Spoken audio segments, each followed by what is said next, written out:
What's happening, everybody? It is Saberking back again with another Death Battle review, and today we have Shadow versus Ryuko. This is a mediocre legacy matchup that actually turned out to be pretty kick-ass, and I'm very excited to talk about it with you guys. Now, just to let you know, this is going to be done in the same way Yoda versus King Mickey was, but don't worry, I'm going to be returning to my old format very soon with the next one, so look forward to that, because I know Sean and my new assistant ZDdog are very much looking forward to editing some stuff for me again. So please, again, look forward to that. Now, I want to just go ahead and state that this isn't going to be a super long review. This isn't really going to be me talking about the analysis like I did in the last one, as I felt that the analysis for this one was very, very good. They actually did a very, very reasonable job covering Shadow for the third time around, unlike fucking Wonder Woman. I was just very, very excited to see both of these characters in. I love Shadow, and although I have not seen Kill la Kill, I very much like Ryuko as a character, as she fits the criteria of what I'm looking for in a somewhat edgelord hero type character. So yes, we're just going to be talking about the animation, and basically, where do we begin? Because I got to tell you guys right now, my boys, Luis, Zach, Kid, and John Mitchell, everybody did a fantastic job on this episode's animation. I feel as if we are off to a great, great start, and if this is what is to come, then I am very much confident in saying that the 2D fights in this season are going to be the main VIP. And I know that's crazy because we've got some 3D fights coming down the road sooner or later, but it is the honest-to-God truth, because I loved how this animation was a mix of traditional 2D hand rigging with the puppet style for Ryuko sprite, which, again, it was so seamless how far the puppet style has come. I know a lot of people do not like the puppet style, but for me, I've always liked it. I think Luis and the team have done a great job with updating it and getting better, evolving with the craft time over time. But now, in this episode, I couldn't even tell that it was puppet-based. Like, as soon as the episode starts, it is breathtaking. You have got some great 3D environment in the background, mixing with the traditional sprite and the puppet-style rig sprite, and just all of these things coming together.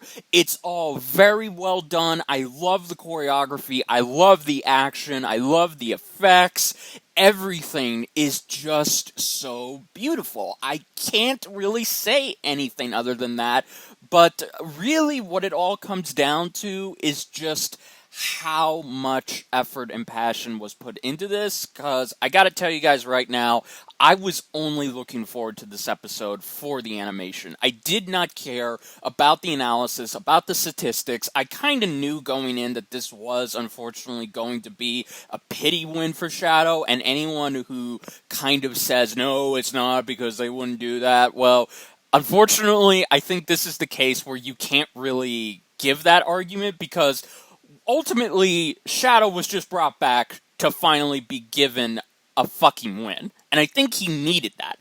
Nay, he earned it for all of the shit he went through in the last two episodes, which are not canon, I should remind some of you. But I also want to say that I really, really like Ryuko, and I wished that she hadn't been put up against Shadow. I feel that having her go up against somebody else that meets her criteria of power really, really would have been a sight to behold. But this was still a sight to behold animation-wise, because, man oh man, it was just so back and forth. Unfortunately, though, once Shadow went super form, it was kind of already done. But the Easter eggs we got in this animation were also pretty good, like the guns for Shadow, the motorcycle, the sword from the IDW comics, and then, of course, Kill la Kill fans will notice that there is a lot of Easter eggs breaks for them, especially her using her super form and her alumni scissor mode at the same time, which she never did in the original, so that was kind of cool. I very much enjoyed that. And yeah, overall, I love this episode. It was just very good in terms of its animation, its choreography, and all of that wonderful jazz. I personally want to say that it's now already in my top 3, even though, ironically, we have only had 2 episodes. But I can tell that this is going to be very, very, very high up.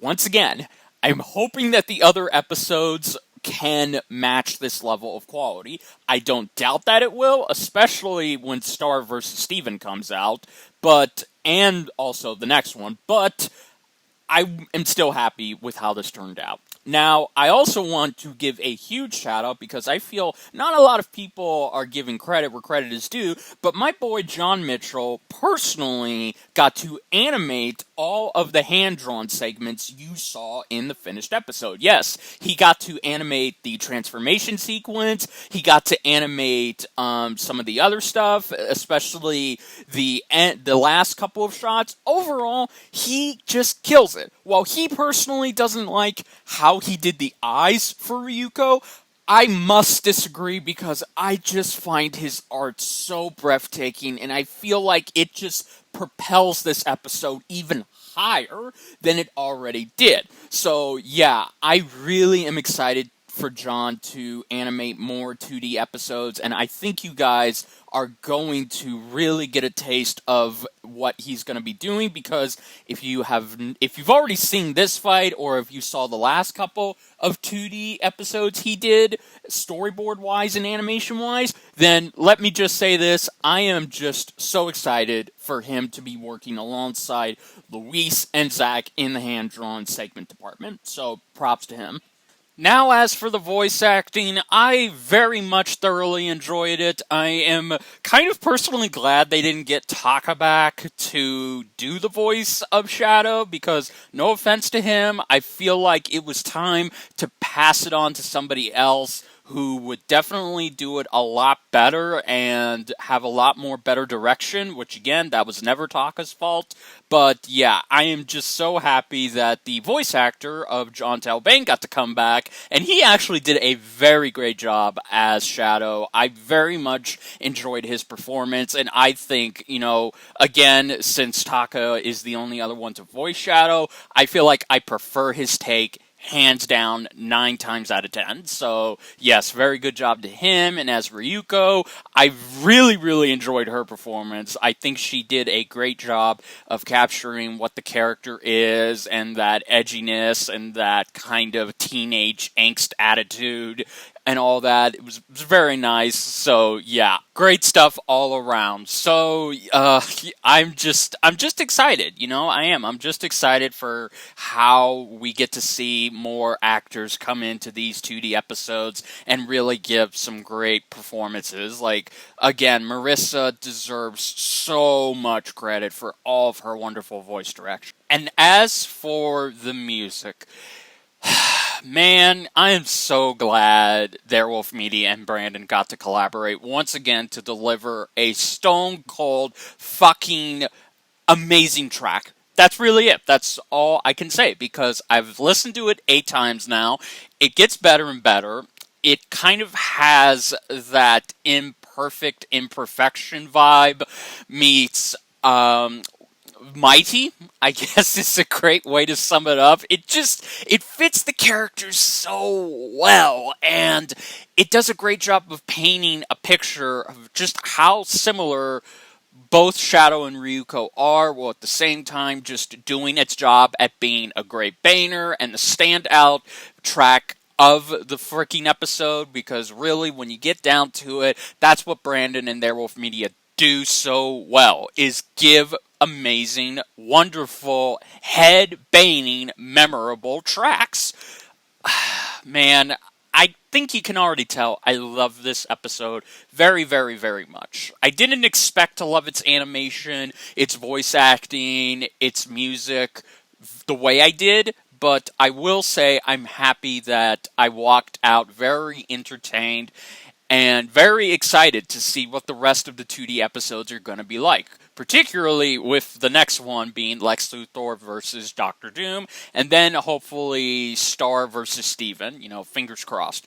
But yeah, guys, overall, I'm just gonna go ahead and give this episode a B+. I feel like it was very well done, it was very well handled, and everything in it is, while questionable about the matchup, and yes, it is unfortunately a pity win, and Ryuko did have to come in at the expense of Shadow gaining a win.